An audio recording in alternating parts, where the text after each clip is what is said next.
Hello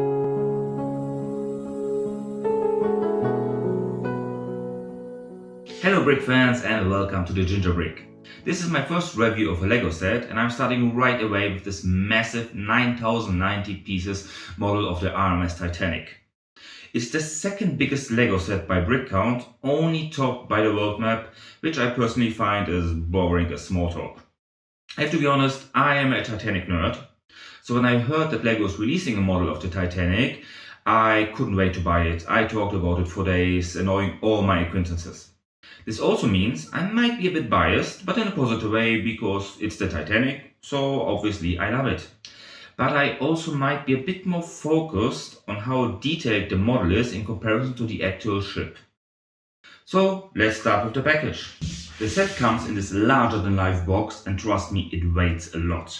The box itself is designed in this simple black color, a little bit gold in the backgrounds. Here we have the piece count, the model number 10294 and the 18 plus info, which as in most cases is only symbolic. There are some complicated building techniques, but you shouldn't have any issues if you're not 18 yet.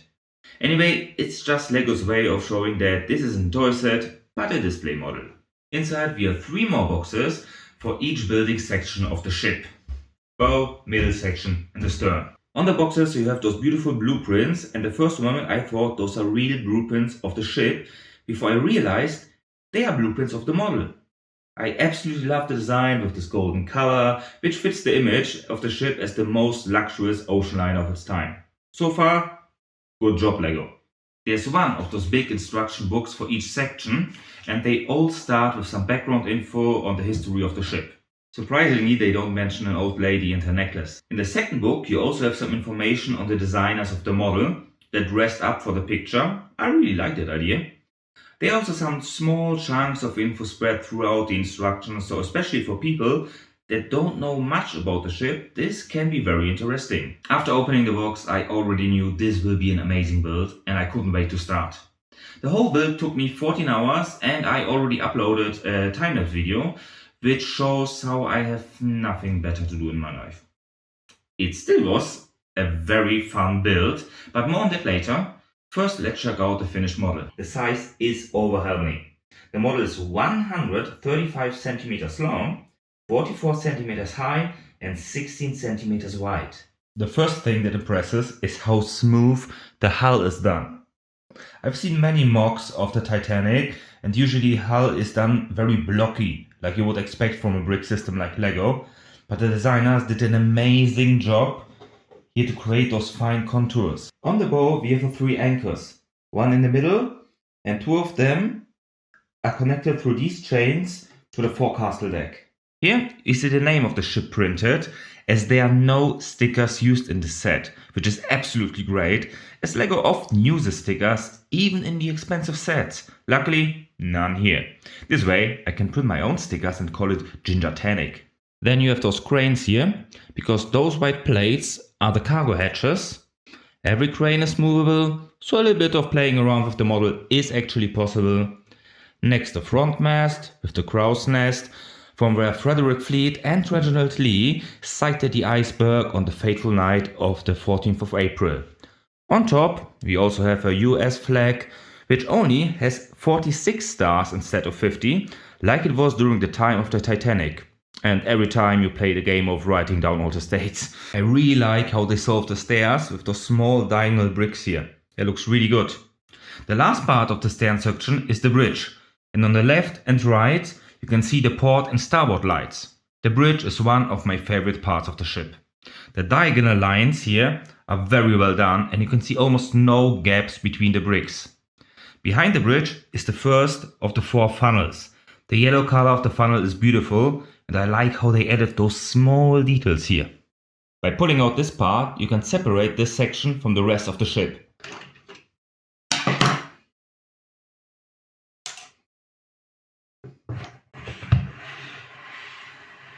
It's interesting to see how the designers created those cabins and hallways. Here you have the famous staircase, which obviously isn't so impressive at that scale. I would love to have a big model of the staircase alone. Unfortunately, it isn't aligned 100% with the glass roof, which you can see here. On the right side, they added a pool, which means that below here, we have boiler room 5. There is one mistake here. The model has 4 boilers, where the real ship actually had 5 rows of boilers. But this is acceptable, as with bricks you don't have as much space. I told you, I am a Titanic nerd. Let's now go to the middle section. In my opinion, the least interesting part of the ship, but if you are still here with me, it means that you are even more bored than I thought, so nothing bothers you. I especially like those small benches here and how they did the barriers.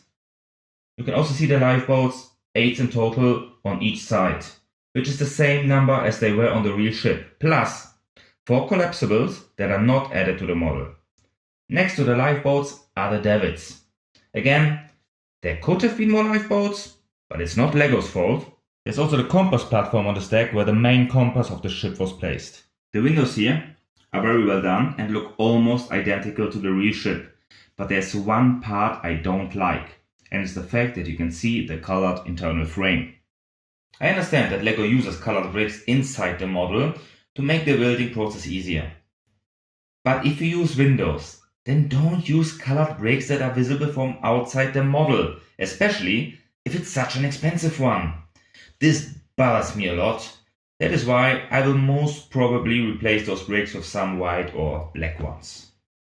Like before, we can also separate this section from the rest, and again we can see the cabins and restaurants. Here we have 2 working engines, each connected to one of the left and right propellers. See, they're moving. Inside there's also the 3rd turbine engine, which you can actually see when taking out the engines. You can't really see it now, but it is actually there.